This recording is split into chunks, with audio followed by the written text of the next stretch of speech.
Hi, we're here from Pulse and we're here to present on sleep. My name is Lizzie Vovoda, and my pronouns are she, her, hers, and I'm a peer health educator at Pulse. My name's Jess Husband, my pronouns are she, her, hers, and I'm the events and logistics coordinator for the Mental Wellbeing Team at Pulse. We have some learning outcomes for this presentation, so we hope that you guys will be able to, or you all will be able to understand the health benefits of sleep and the problems caused by inadequate sleep, understand the impact of bragging about lack of sleep, recall sleep hygiene tips, implement positive changes to get better sleep, and connect yourselves and others to the resources available on campus and the community by the end of this presentation. So we're going to go into some resources here. Under the umbrella of campus health and well-being, we have a lot of different health services that all of you have access to as Cal Poly students. In the upper level of the health services building is counseling services and medical services. Medical services offers a variety of services, including lab tests, x-rays, immunizations, STI testing, and access to a pharmacy. There's even a registered dietitian specializing in eating disorders who is available to meet with students. In the lower level of the health services building is the health education office, which encompasses all of the peer wellness programs, which is what Lizzie and I are part of as peer health educators. At Cal Poly, our peer health education program is called Pulse. Pulse stands for Peers Understanding, Listening, Supporting, Educating. We are a nationally awarded peer education program, and we support the health and well-being of Cal Poly students. There are there are multiple teams on this on Pulse, and we all do different things, including one-on-one consultations, presentations, and education and events. Our mission is to impart evidence-based information through all of these different things to make a more well Cal Poly. So like Lizzie was saying, the peer wellness programs are made up of 7 teams that all specialize in a different area of well-being. This slide is a bit outdated, but I'll go over each of the 7 teams briefly. Eros is our sexual health and well-being team. This team covers education on sex, dating, healthy relationships, safe sex practices, contraception, STI testing, sexual health, and pregnancy options.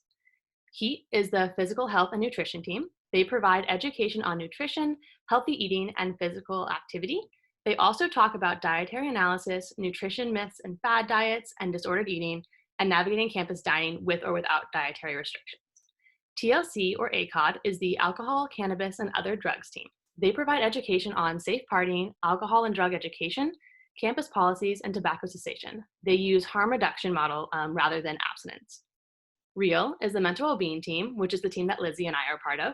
We provide education on a variety of mental health topics such as stress management, how to help a friend, homesickness, self-care, mindfulness, and sleep. The teams that aren't shown on the slide are Wellness Ambassadors, Mustangs for Recovery, and Safer. Wellness Ambassadors is made up of a team as well as volunteer ambassadors, which is open to all Cal Poly students. Wellness ambassadors focus on general well-being education, and they often promote education around things such as hand washing, flu shots, and other immunizations, and overall well-being practices. Mustangs for Recovery is our alcohol and substance recovery team. They provide support and services for students curious about or recovering from alcohol or substance abuse. They host AA meetings and sober happy hours. Safer is focused on gender and power-based violence prevention and advocacy. They also offer confidential advocate consultations for students seeking help around sexual assault, stalking, or domestic abuse. In addition to all of the great teams that are part of Pulse, Pulse also provides some different resources, including a massage chair. So the massage chair is available to Cal Poly students, and there are free 30-minute sessions, so you can walk into the Pulse office to use, or you can make an appointment online. The Cal Poly Food Pantry is also housed in the lower level of the Health Services building. The food pantry is in partnership with the Basics Need initiatives and is available for all Cal Poly students experiencing food insecurity to use, no questions asked. However, students who are looking for more long-term support can meet with Cal Fresh volunteers, also in the health education office, to help them sign up for Cal Fresh benefits. Okay, awesome. Now that we've covered some of the campus resources, we're going to dive into this presentation.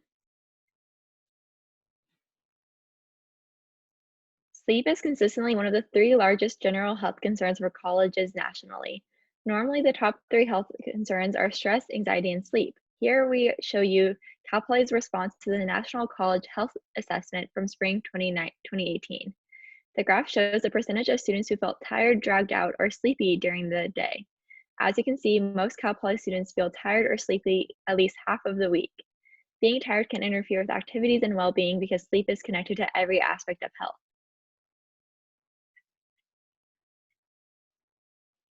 During sleep, your body undergoes a lot of processing, restoration, and strengthening. While sleep is often thought of as inactive, it's actually an incredibly active time for your brain. Every aspect of our body is improved by healthy sleep, from your memory to your immune system to the muscles in your body. This slide highlights some of the ways that quality sleep improves your mental health, physical health, and even your academic performance. Mental health is the condition of one's emotional, psychological, and social well being. Everyone has mental health, and the condition of one's mental health can fluctuate and change just like physical health does. When we think about taking care of our mental health, we don't usually think about how sleep impacts it, or at least we don't give it the recognition it deserves. However, getting consistent quality sleep is crucial to our mental well being as it fosters mental and emotional resilience, helps reduce stress, and aids in our ability to process and regulate emotions. The ample research that has been done on sleep has consistently linked adequate sleep to good health outcomes. Good sleep improves the immune system, helps repair and tone muscles, and decreases the risk of numerous diseases.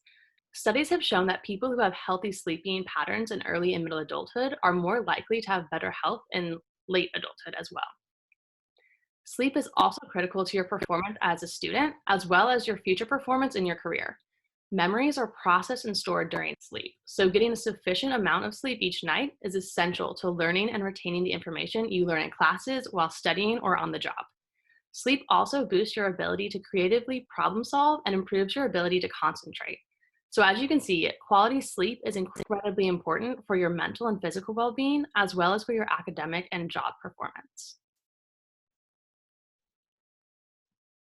On the other hand, inadequate sleep is associated with numerous issues. A lack of sleep impedes your attention, focus, and mood, which is a common feeling that you might be able to relate to when you're running low on sleep. Additionally, some issues related to inadequate sleep are more hidden or might not be felt for a long time. Inadequate sleep is correlated with chronic inflammation, which is related to numerous health concerns. Additionally, inadequate sleep leads to lower academic and athletic performance. Overall, it is clear that inadequate sleep has no benefits and is really a big problem for college students. So, we've been saying that the brain does not shut off during sleep. Research has found that the brain typically cycles through three non rapid eye movement sleep stages, followed by one rapid eye movement sleep stage. The NREM on the chart stands for non-rapid eye movement, while REM means rapid eye movement. This simply distinguishes the level and type of activity occurring during that stage. One cycle through each of these four stages lasts between 90 and 120 minutes. An individual typically undergoes 5 cycles during a night of rest when getting 8 to 10 hours of sleep. During stage one, the body relaxes and becomes drowsy. Eyes may slowly roll. In this stage, you're still able to be easily awakened. Some people may experience sudden jerks or muscle spasms or the sensation of falling during the stage, which I'm sure you've all experienced. This stage usually lasts about 10 minutes. During stage two, you can no longer be easily awakened. Your body temperature begins to drop and heartbeat slows. Any eye movement stops. There are bursts of brain activity throughout this phase, which lasts for 40 to 60% of total sleep time. Stage three is a restorative stage. During this time, the body strengthens the immune system, repairs and regrows tissues, and builds bone and muscle. Sleepwalking, sleep talking, or night terrors may happen during this time as well. This stage makes up about 50% of total sleep time in adults and more so for children and teenagers. Stage four is the deepest sleep.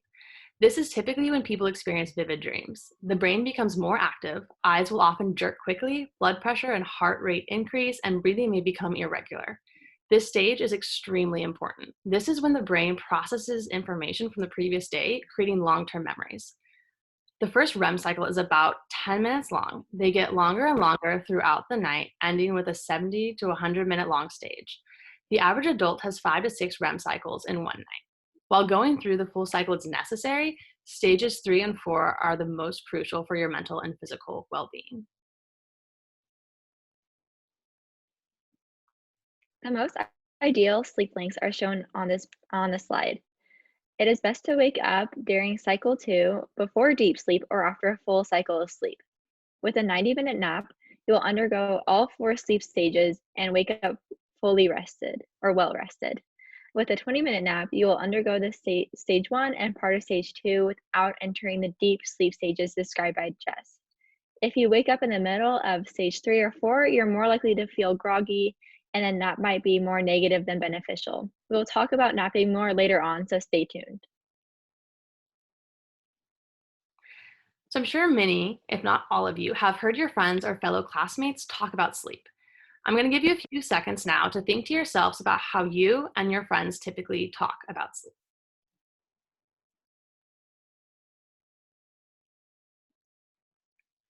If you had trouble recalling the things you and your friends have said about sleep, I encourage you to pay closer attention to it in the future.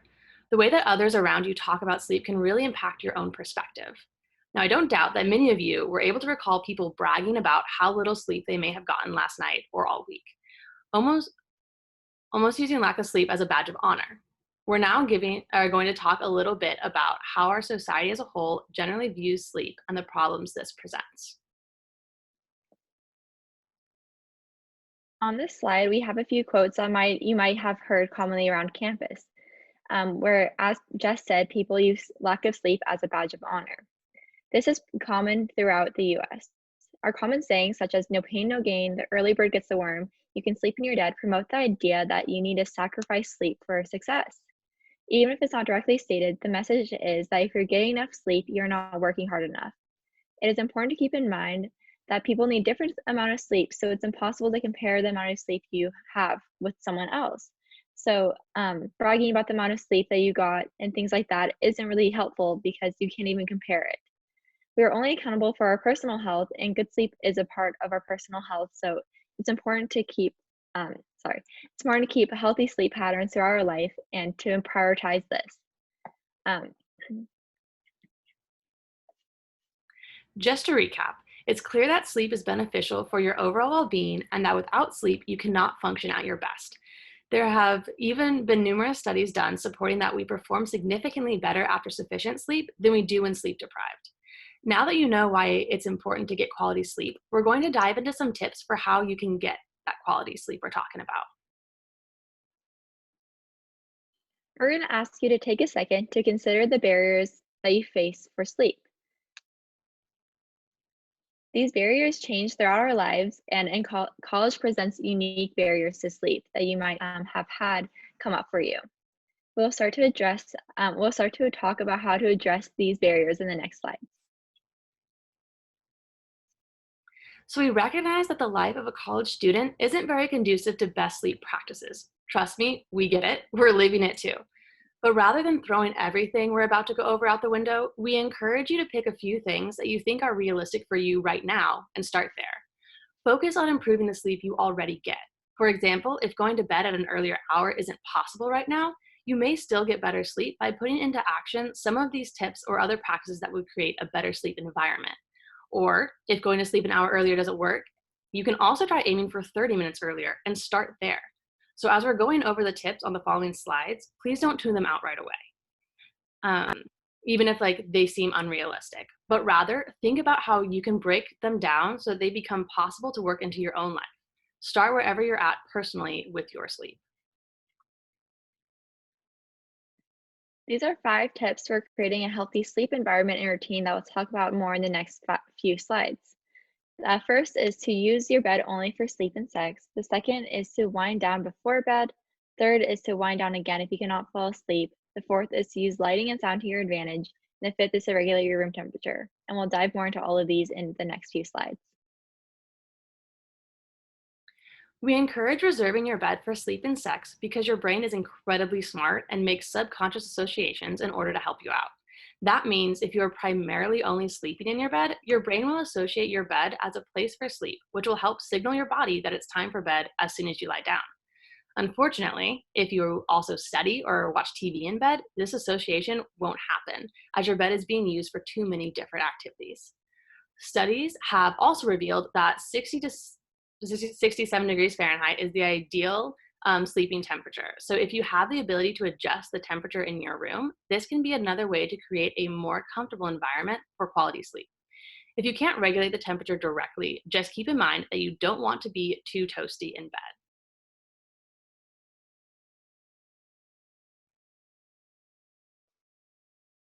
bed. Use lighting and sound to your advantage. In the morning, try to get as much natural light as you can. You can do this by going outside, opening your curtains, or any way that you can get outside. Additionally, experts recommend choosing an alarm that will gradually wake you up so that it feels more natural and you aren't suddenly awakened by a loud sound. When preparing to go to bed, dim lights for several minutes and create a quiet place to sleep. There are many ways that you can do this, um, keeping in mind that it might be difficult as a college student when you share a room.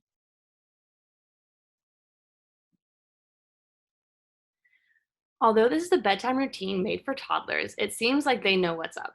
To help your body wind down for sleep, create a fun, relaxing nighttime routine for yourself that is also manageable. This routine could include washing your face, meditating, reading, journaling, listening to music, or really any quieting or relaxing activity.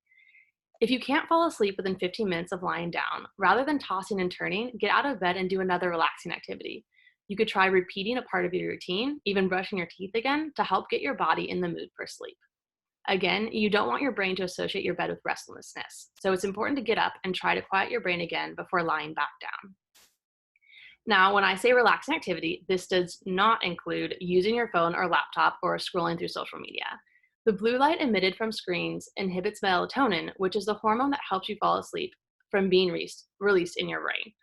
When you can, it's best to avoid using your phone, laptop, or other screen at least 15 to 30 minutes before bed so as to not disrupt your brain's natural way of putting your body to sleep.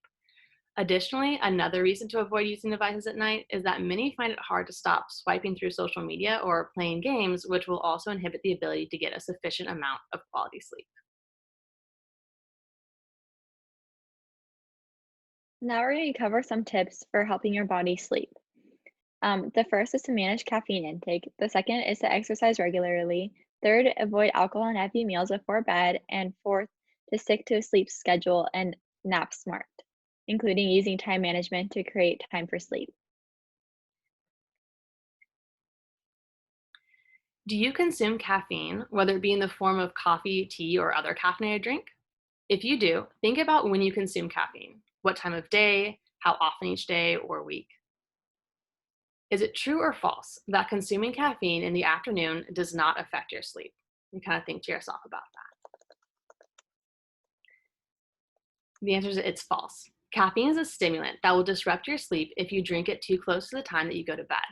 Studies have shown that individuals who consumed caffeine up to 6 hours before sleep had disrupted sleep, even if they were not aware of waking up throughout the night. While the effects of caffeine are generally only felt for 6 hours, research suggests that it is best to avoid caffeine after 2 p.m. at the latest to ensure your sleep is not disrupted by this stimulant. Also, it's important to note that while drinking caffeine might help you feel more alert, it doesn't substitute sleep's restorative function or improve brain functions.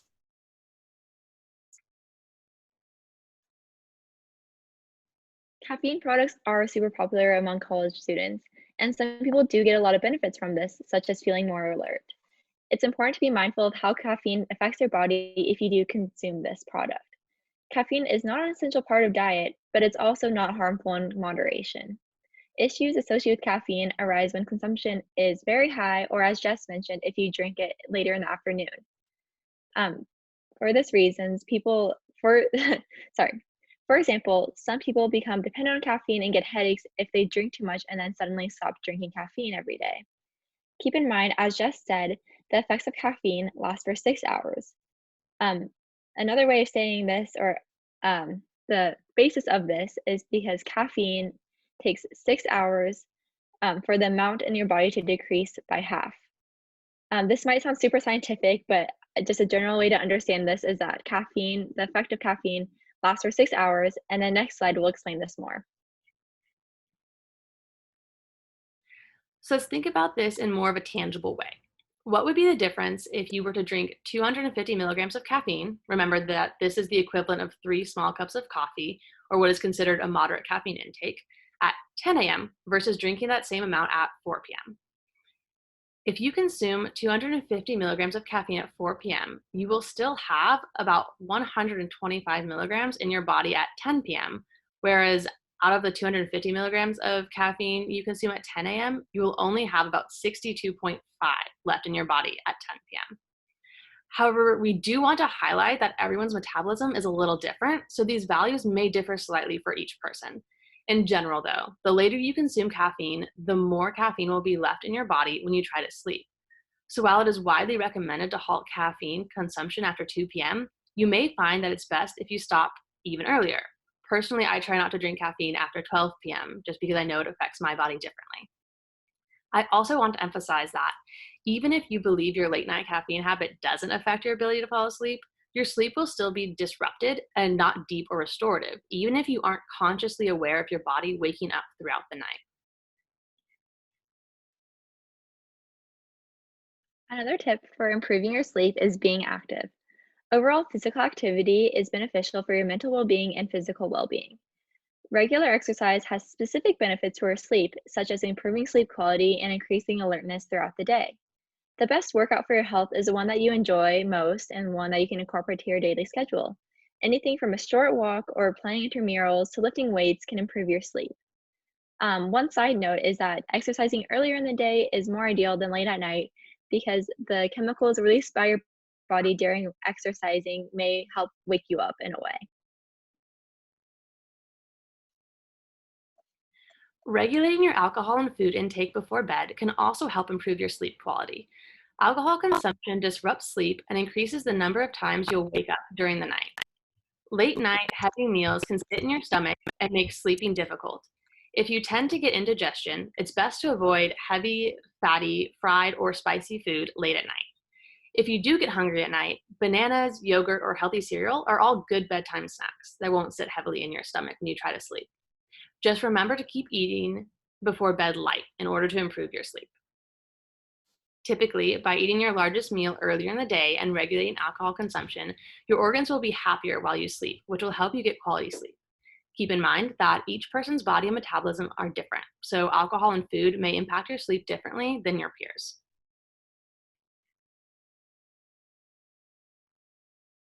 A common conundrum that students find themselves in is whether to sleep or study before the exam, and often sleep seems to go first. So let's look at this question. If you have an upcoming test, is it best to pull an all-nighter or catch up on sleep later? It's actually better to go to bed and not study all night. A study published by the Journal of American College Health compared how student groups performed on a test. One group stayed up all night before the test, and the other got 8 hours of sleep. The group that stayed up all night rated their performance as higher than the group of students who slept the night before. However, the students who got a full night's sleep actually performed better on the test. So while we may find our positions in wanting to prioritize studying over sleep, we can actually find that we're prioritizing our academics more if we go to bed. Sleep debt is the cumulative effect of not getting enough sleep overnight. The larger your sleep debt is, the stronger your tendency is to nod off during the day, and the worse you will typically feel. If you have a 1 to 2 hour sleep debt every day of the week, then your sleep debt will be 5 hours by the weekend. Unfortunately, the belief that you can just make up for your missed sleep throughout the week by oversleeping on the weekends is a myth.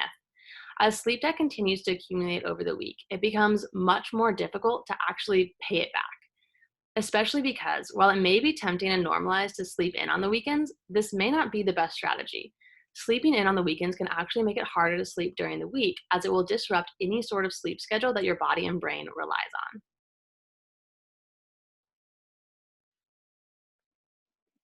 Receiving an adequate amount of quality sleep is an important part of being a functioning student. Studies show that students who get a good night's sleep perform better academically, as mentioned before. Sleep is involved in memory storage, consolidation, and processing, as well as our ability to focus in class. Sleep helps your brain work more efficiently and effectively. We need to make sleep a priority in our class and include thinking about sleep when making schedules. Management tools such as Calendar can help you organize your schedule and make sure that you're getting enough time for sleep set aside. Additionally, if you feel like you do not have enough time for sleep, you may want to consider limiting the number of activities and classes that you are involved in. Remember that sleep is a priority, and it's okay to say no to some opportunities to prioritize your health. I don't know if you've seen the Cal Poly Sleeps Instagram, but it's super apparent that Cal Poly students are sleeping whenever possible. Studies show that 30 to 50% of college students nap. However, nappers tend to get less sleep on average than non nappers do. If you're part of the group that likes to take naps, it's important to keep in mind that napping doesn't replace your nightly sleep. While napping may not be a replacement for nightly sleep, it can help make up for some of the lost sleep and improve your cognitive function, mood, and memory. If you do choose to nap, 20 to 30 minutes is enough time for you to renew yourself without disrupting your need for restful sleep later on. Recall the sleep cycle stages we talked about earlier. You want to time it so that you wake up in stage 2 before entering into deep sleep, or after you've completed a full cycle, which is closer to an hour and a half to 2 hour long nap. So when you're planning your time for when you're going to nap, it's best to set that for either 20 to 30 minute timer or a timer for an hour and a half to 2 hours to make sure that you're waking up the best time for your body to actually feel renewed.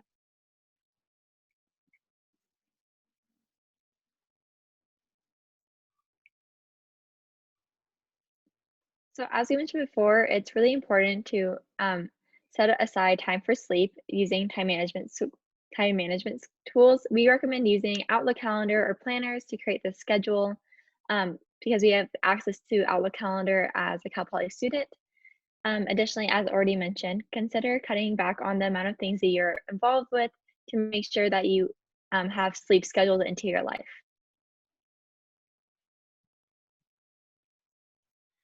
To quickly summarize some of the points we just went over regarding sleep hygiene, we had make your bedroom a healthy sleep environment, create a bedtime routine that helps you wind down for sleep, moderate caffeine intake, be active during the day and avoid alcohol and heavy meals before bed, and stick to a sleep schedule as much as possible, utilizing time management and naps to support your sleep quality.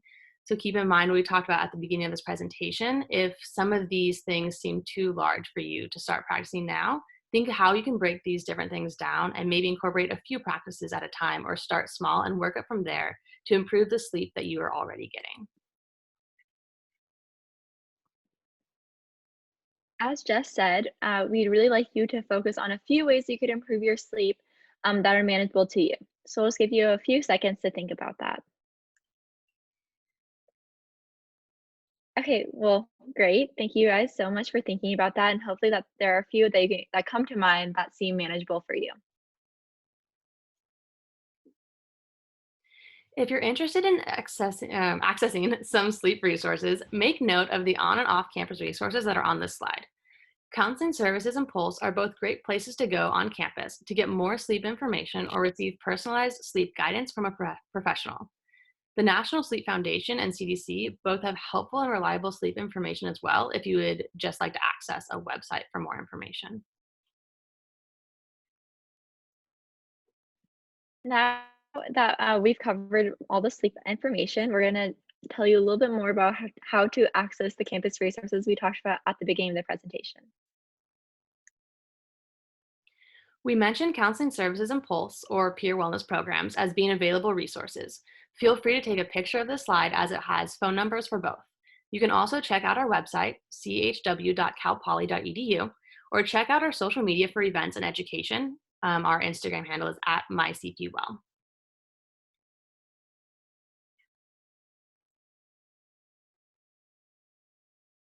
Here we're going to walk you through how to sign up for the massage chair. So if you go onto the website that we just mentioned and click on the side link that says massage chair, then you'll be led to a page to sign up for it. And if you wanted to sign up for an appointment with a peer wellness coach to get more sleep information or really any other information about mental health, you can click on the health education button there, which will take you to this page. You simply scroll to the bottom of the page and click on the Calendly link that says to schedule an appointment. Once you click on that, you can see the options for different teams to sign up to have a meeting with. And so our team is the mental health team. So if you want to come see us, you would click on that button. Which will take you to this page here, where you can click on the days that work for you to view the different times that are available for consultations.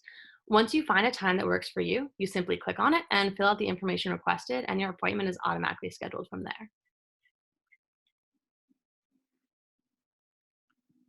To give you an overview of the main points we covered in the presentation, we covered information about, on average, how well rested college students are, the importance of sleep, the different stages of sleep, sleep hygiene tips, and resources on and off campus. If you have any questions regarding sleep or other mental well-being topics or just general health education questions, feel free to send an email to wellbeing@calpoly.edu so we can get back to you with your answers. Thank you for listening to this presentation, and to give us some feedback, please open up any QR code reader and scan this, and please respond to the short feedback form. Thank you.